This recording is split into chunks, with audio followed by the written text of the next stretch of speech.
રવિવારે વાવ થરાદમાં યોજાયેલ ખેડૂતોની પદયાત્રામાં કોંગ્રેસ સાંસદ જ્ઞાનીબેન ઠાકોરે સરકાર પર કર્યા શાબ્દિક પ્રહાર. ખેડૂતોના મુદ્દાઓને લઈને સાંસદ જ્ઞાનીબેન ઠાકોરે રાજસ્થાનની જેમ 5 વર્ષે સત્તા પરિવર્તન કરવું જોઈએ તેવી વાત કરી. સાથે જ કહ્યું, રાજસ્થાનમાં 5 વર્ષે સરકાર બદલાતા હિન્દુત્વ મટી ન જતું હોવાનું અને 5 વર્ષમાં જે પક્ષમાં નેતા હોય તે બધા કાબૂમાં આવી જાય તેવી જ્ઞાનીબેને કરી વાત. તો હવે એકાદ વખત ઓલો રોટલો હોય ને રોટલો એને તમારે આમ એને તમે બે બાજુ ના શેડવો ને એક બાજુ રાખો તો રોટલો દાજી જાય કે ના દાજી જાય. આ રાજસ્થાનમાં 5 વાર ભાજપ આવે 5 વાર કોંગ્રેસ આવે તો એમાં તો કોઈ હિન્દુત્વ મટી ના ગયા. આ બાજુમાં જ છે ને, તો બધાય 5 વર્ષથી બદલાય તો જે પક્ષોના આગેવાનો હોય, ધારાસભ્યો હોય, મંત્રીઓ હોય, સંસદ સભ્યો હોય એ બધાય કાબૂમાં કર.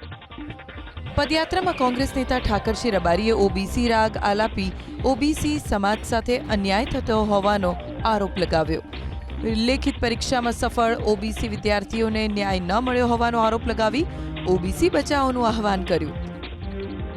ઓબીસીના દીકરા દીકરીઓને લેખિત પરીક્ષામાં આ વિસ્તારના દીકરા દીકરીઓ પોલીસની ભરતીમાં દોડીને મેદાન પાસ કરતા એના દોડવાના ગુણ આવતા એ હસમુખભાઈએ કાઢી નાખ્યા. કેમ કે બનાસકાંઠા ખાસા વિસ્તારના દીકરાઓ આપણા ખેડૂતના દીકરા છે.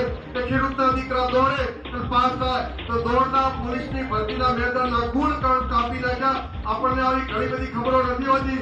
ત્યારે આપ સૌને ટૂંક સમયમાં બધા કહે છે એક બક્ષી પંચ બચાવો આંદોલન છેડવાનું છે કે જે બક્ષી પંચના દીકરાઓને ન્યાય થાય.